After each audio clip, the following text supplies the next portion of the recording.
Bonjour tout le monde, j'espère que vous allez bien. Moi je vais très bien. Aujourd'hui ce sera un essai routier à bord de ma Clio 5. Donc comme tu peux le voir, rien que la face avant, franchement elle est vraiment très belle cette Renault. Je vais faire un petit essai routier, donc du coup on va faire un petit tour de la voiture. Ensuite je vais rentrer dans la voiture, on va rouler ensemble. Et comme ça au moins vous voyez en même temps que moi comment est cette Renault Clio. Regarde-moi ce garde-boue, non mais non. En ce moment, tu vois, là je vais l'amener au Karcher tout à l'heure et comme ça au moins elle brillera de 1000 feux. Là c'est bien le cas de le dire parce qu'avec ce rouge flamme ça sera vraiment magnifique. Je sais pas qu'est-ce que tu en penses de cette couleur rouge flamme. Là j'ai préféré en fait le faire de bon matin parce que lorsqu'il y a la lumière elle devient un petit peu couleur orange. Donc aujourd'hui c'est un essai routier, je vais aller à l'intérieur et je vais vous dire mon ressenti concernant cette Renault Clio 5 1,3 litre TCE EDC 7 rapports avec ses 130 chevaux. Allez, place à bord. Petite remarque juste avant de prendre la route. Tu vois, lorsque tu prends une voiture avec simili-cuir, regarde comment ça se passe. Avec le cuir aussi, mais c'est dans beaucoup plus de temps. La voiture, elle a même pas 5 ans et ça s'abîme quand même assez rapidement. Donc du coup, il faut faire très attention dans la façon de monter dans son véhicule. Et le velours, par contre, au niveau du confort, au niveau de la longue route, mais ça je vous l'expliquerai en roulant, c'est vraiment magnifique. Donc là, place à bord et c'est parti.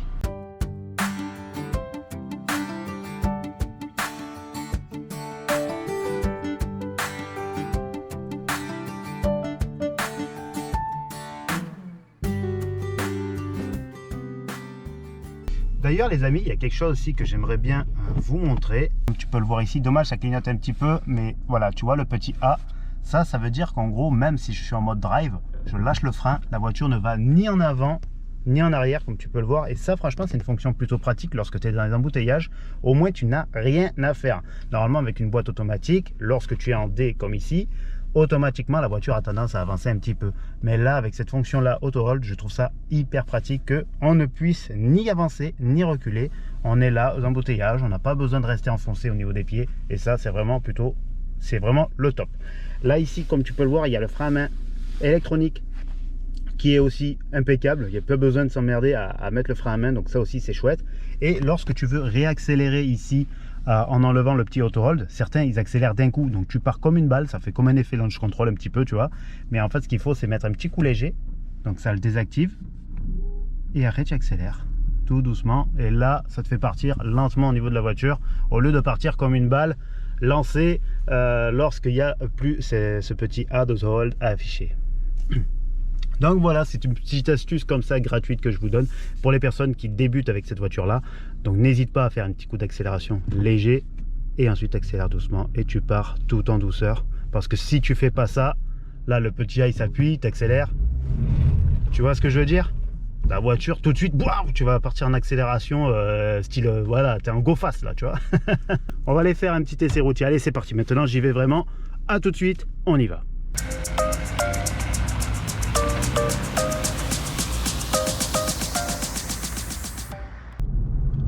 On va pouvoir voir ainsi un petit peu lorsqu'on la met en mode sport. Donc là elle est passée en mode sport, le compteur a changé comme tu peux le voir. Ici il est passé en mode sport avec le compte tour. Et l'avantage de ce mode là c'est que ça permet de voir aussi les tours minutes et d'accélérer. C'est parti.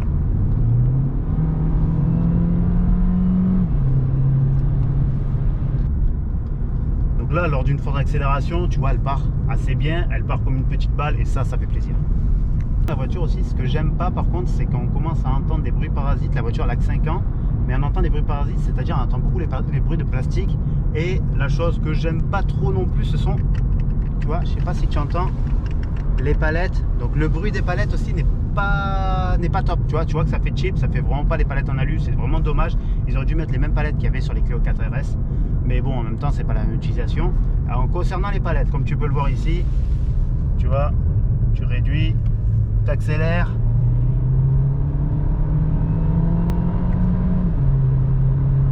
tu vois le passage de rapport, je trouve qu'il est quand même assez rapide. Bon c'est pas non plus une boîte ZF, hein. C'est pas une boîte DSG non plus, mais je trouve que le rapport il passe quand même assez vite. Après le petit reproche c'est comme on peut pas passer en mode séquentiel, donc en mode full manuel, parce que là en vrai la voiture elle est assez robotisée. Dès qu'on arrête de toucher aux palettes, automatiquement elle se repasse au mode automatique et on n'a pas vraiment la même mise sur le côté palette au volant.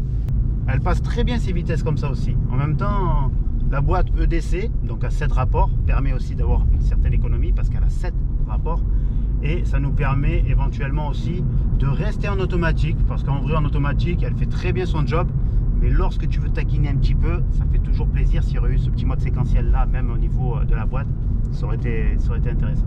Lorsque tu veux taquiner un petit peu avec les palettes, le mieux c'est de passer quand même en mode sport, parce qu'en mode sport tu peux voir les tours minutes, tandis que là avec le MySense que j'ai configuré en régular, tu vois pas du tout les tours minutes, et ça c'est vraiment dommage. Par contre, c'est au niveau de la finition intérieure, je trouve que la finition elle est vraiment top, avec les plastiques moussés, le volant qui est quand même relativement très beau. C'est vrai qu'avec le modèle RS Line ici c'est perforé, et on a le petit logo RS ici qui est juste en dessous, mais je trouve que le volant il est vraiment typé, on va dire sport, avec le petit méplat ici, et en haut aussi un autre petit méplat.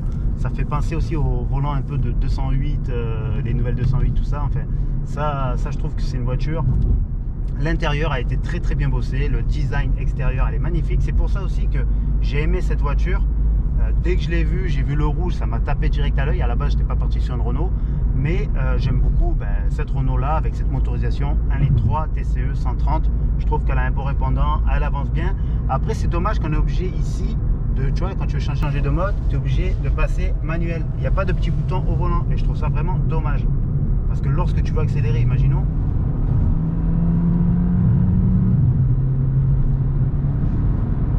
tu vois, c'est vraiment dommage en fait que j'ai pas la petite molette, que je puisse changer comme moi j'ai envie. Après elle tient plutôt bien la route, hein. Donc après, concernant en fait les modes de conduite, bon, là tu peux voir 52 sur 100, c'est ma conduite économique. J'ai accéléré un petit peu aussi tout à l'heure. C'est pas mal ça aussi, lorsqu'on veut rouler en mode tranquille, en mode économique, ça nous permet aussi de nous évaluer notre éco-conduite.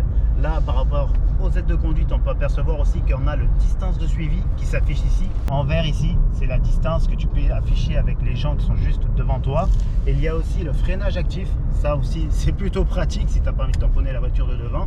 Et la lecture des panneaux. Donc ça te lit la signalisation, et lorsqu'il y a un radar, ça fait un petit bip bip. Et ça t'avertit qu'il y a un radar quelque part. Donc il faut faire attention, où il y a une zone où c'est contrôlé, une zone de contrôle sur la route.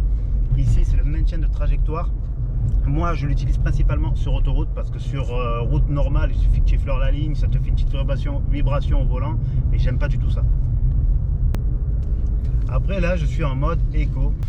En mode éco, c'est plutôt rigolo. Voilà, tu n'as que les kilomètres heure affichés ici au milieu, et les rapports passent doucement. Tu vois, c'est vraiment doux. C'est vraiment fait vraiment pour économiser du carburant. Comme tu peux le voir, il m'en reste pas beaucoup. Il me reste 90 km d'autonomie. Donc là, je vais pas tarder à aller à la pompe. J'ai assez accéléré avec ce véhicule. Elle totalise 22 683 km.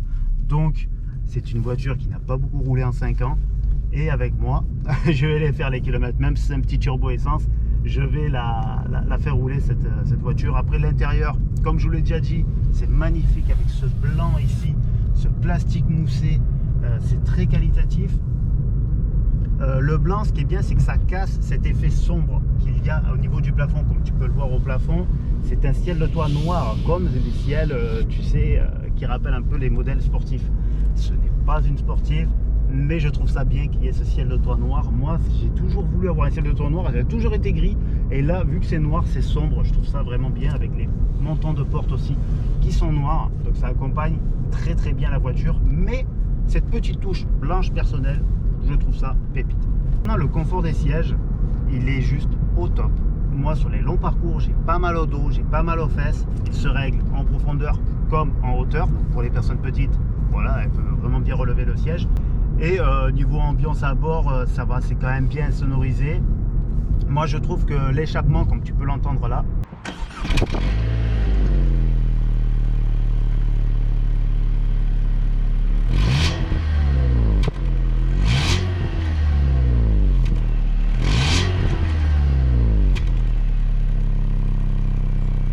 il est quand même assez calfeutré.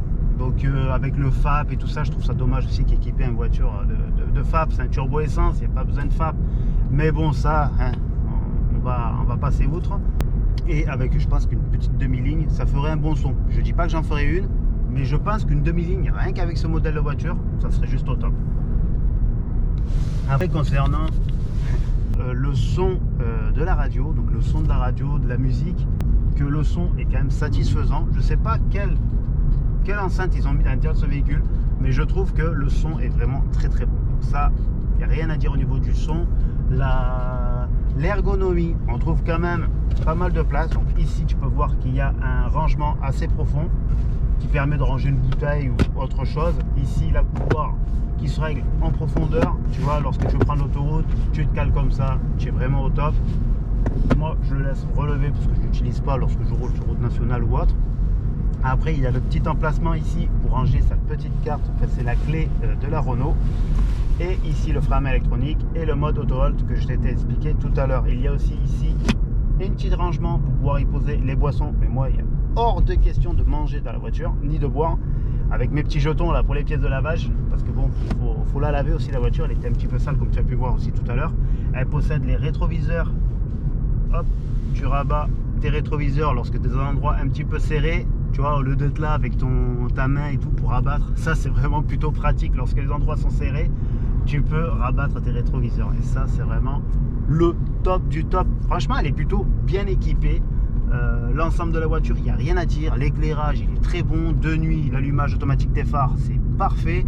Lorsqu'elle détecte une voiture, elle éteint, tu as besoin de rien faire, elle est full automatique. Tu peux passer en manuel, que demander de plus dans une petite Renault Clio? J'allais dire Twingo. Pour une Renault Clio, je trouve que l'avancée elle est quand même énorme. C'est vrai que j'ai possédé aussi une Renault Clio à l'époque. J'avais une vieille Renault, tu sais, les toutes premières Renault Clio, et je peux te dire un truc, eh ben ça n'a rien à voir avec ce qu'il y a maintenant. Après le volant il est plutôt bien équipé, donc on a ici toute la commande pour faire le régulateur et le limitateur de vitesse, donc ça c'est vraiment top, qu'il n'y ait pas besoin de toucher au bouton, c'est directement incorporé sur le volant.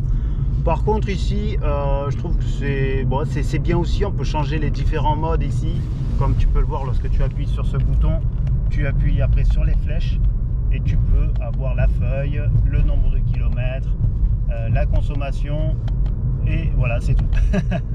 Là je vais laisser la petite feuille parce que là je suis plutôt en mode économique, parce que la voiture n'a plus beaucoup de carburant, il lui reste 90 km d'autonomie, et comme je suis pas près d'une station, et ben du coup je suis obligé de rouler en mode tranquille. Donc ça on peut remarquer ici le piano, vraiment dommage que j'ai pas les sièges chauffants ni le parc assist. Bon ça limite le parc assist je m'en fous un peu, mais pour pouvoir voir les caméras avant, arrière, et aussi la caméra sous les rétroviseurs, donc ça me permet aussi d'avoir une vue 360, donc tu peux pas rayer ta voiture lorsque tu veux garer ce véhicule. Et je trouve que comparé à la première Renault Clio dont j'avais, c'est vrai que Renault a fait un bond en avant, c'est un truc de dingue concernant un véhicule qui à la base était destiné voilà, au centre-ville. Ils ont réussi à rendre une voiture de centre-ville à une voiture un peu routière, parce que franchement faire une longue distance avec cette voiture là et une Clio 1, c'est le jour et la nuit, ça je peux te le confirmer. Ils ont vraiment fait, bon après aussi les choses vont avec le temps aussi hein, évidemment, mais ils ont énormément bossé sur une petite Clio de base. Je trouve que c'est vraiment plutôt bien travaillé. On va passer à la conclusion. Donc la conclusion que j'ai par rapport à ma Renault Clio 5, je trouve que la motorisation est largement suffisante pour le quotidien, que ce soit pour la ville, pour l'autoroute, pour la nationale ou pour tout ce que tu veux, de la reprise. Donc ça, rien à dire au niveau motorisation. L'intérieur, mis à part les petits bruits parasites de plastique ainsi que les bruits de palettes qui font très cheap, ce sont on va dire les défauts que j'ai trouvé sur ce véhicule là, et avec aussi qu'il n'y a pas de commande MySense au niveau du volant, ce qui nous permettrait en fait de ne pas quitter la route, et ça c'est quand même plutôt pas mal lorsque tu veux jouer un petit peu. Bon c'est pas une joueuse mais voilà. Au niveau tenue de route aussi, eh ben, j'ai rien à dire. Les pneus en 17 Eco-Contact franchement sont vraiment au top, elle tient très bien la route, elle tient bien le pavé. Lors des dépassements il n'y a rien à dire aussi également. Donc que vous dire de plus que je valide cette Renault Clio 5. J'espère en tout cas que toi, si tu as envie d'acheter cette voiture, je te conseille avec cette motorisation et cette boîte automatique en 7 rapports, parce que elle est juste top du top. Ici il y a le chargeur induction qui est en option également, tu as le CarPlay, tu as tout ce qu'il faut pour en faire une bonne routière. Donc n'hésite pas à t'abonner sur ma chaîne YouTube, à de continuer aussi à regarder mes présentations et mes essais routiers des voitures que je présenterai sur la chaîne. Je te remercie aussi de t'abonner et on se retrouve pour une future vidéo.